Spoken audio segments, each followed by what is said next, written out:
113 slaves, 93 who did all the field work, and 20 house slaves who provided all the needs of the people here. Now back then the food would have not been prepared here, but separate in a building which was about where that building you see with the tin roof is located. The cookhouse or kitchen was there. Once the food was ready, it would be carried and stored in the room beside the door. There was the butler's pantry. The counters would have been layered with bricks that had been heated. Food placed on top of those hot bricks would be kept nice and warm as you sat to be dined, waiting on painted foot by the talented, skilled slaves. The doors and windows open would allow a nice little breeze, and constantly during the meal they would have a slave boy constantly pulling on the rope of this thing which they found in the attic. It would sway back and forth to keep them comfortable. And sometimes they would even put a block of ice or a huge ice sculpture that would cool the air. We know from the invoices that Jacques would have ice shipped here all the way from around Canada and the Great Lakes.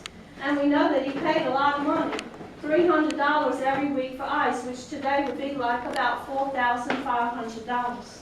But these people were millionaires back then. Along the river here between New Orleans and Baton Rouge, this was known as Millionaire's Row. Sugar was a very good business. Pictured here is Jacques' sister, the one who wanted to stay in the house where they grew up. Her name was Josephine Ramon. Her beloved husband here, Francois Gabriel M., Jacques' dearest friend, and probably his mentor. Well, this lady, all she had to do was say what she wanted, and she was going to get it. She wanted to stay in the house where she grew up, so that's one reason why he swapped out the land with Jacques. Now, after Jacques built this mansion, it made the little Ramon house, which was nothing wrong with it, but it was rather modest. Not much too great, next to this. So he decided to renovate it and change it into a grander mansion. When he was through with the place, planted plants from all over the world, trees and gardens, big, huge bronze statues, fountains, a little rivulet. It looked like a mini Disney World, even with kangaroos running around on the place from Australia. And they used to call him King Louis XIV of Louisiana because he was so very extravagant. Now upstairs, the first room you're going to see mostly was used as a guest room. There's only 4 bedrooms in the house. Taxes were on any finished rooms with flooring and such. The attic was all unfinished and used mainly for storage. That's where they found this contraption. It was tossed in the corner. An old piece of leather, rotten cords, and all the hardware just as you see it.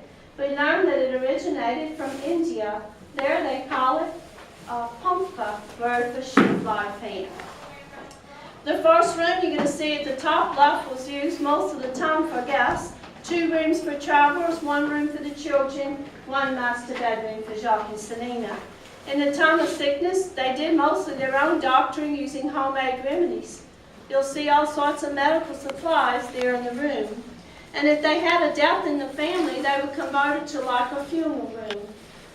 They would lay the deceased's body out on top of a board placed over the mattress, ice placed under it if they had any to give a little coolness and to keep the body for last respects and mourning. Though devout Catholic, they also superstitious, such as they believed that the spirit of the deceased might linger in the home and become trapped, trying to get to the spirit world through the light. So anything that might reflect a light in the spirit's image, they would cover with solid black drape. So it's very somber and dreary during the mourning period. And ladies in the death of their spouse were expected to remain in mourning for at least a year. Some, like Selena, will remain in mourning the rest of her life, making sure everyone would know she was not to be married because she didn't want to be married again. During this time, ladies would wear black, face covered with a black veil, no music, no celebration of any sort. Pretty much they would just stay in quiet solitude in prayer for their deceased loved one.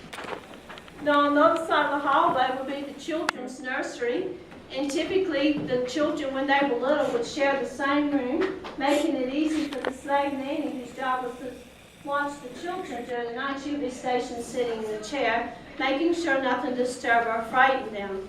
They did have 6 children, but death was common with all the disease, infection, and no medicines. For example, among the slaves, only 50% of their children would even survive to be 8 years of age. It was the same if you were wealthy because there was no medicines. Out of 6 children, 2 little boys died before the age of 2, a daughter by the age of 12. So they had only 1 surviving son and 2 daughters that were able to become adults. And I'll tell you a little bit more upstairs about the family. So we'll move on up. If you have any questions, anything you would see in the room that you would like to know about.